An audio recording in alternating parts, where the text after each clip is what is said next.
tak ten príspevok dostane len vtedy, pokiaľ bude 4 mesiace na úrade práce. Inak proste nemá nárok na ten príspevok a je to fakt nezmysel, pretože tým pádom vznikajú štátu ešte väčšie náklady na evidovanie toho nezamestnaného a ten nezamestnaný sa musí dokonca ešte aj hlásiť na úrade, že akože si hľadá nejaké iné zamestnanie, hoci vie, že po tých 4 mesiacoch dostane príspevok a začne podnikať sám. Čiže je to ďalší problém, ďalšia diera v legislatíve,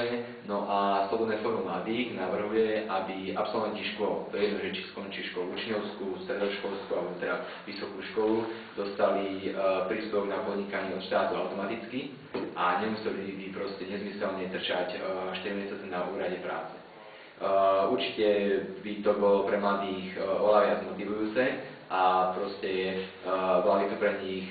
oveľa väčšia šanca ako byť samostatnými a začať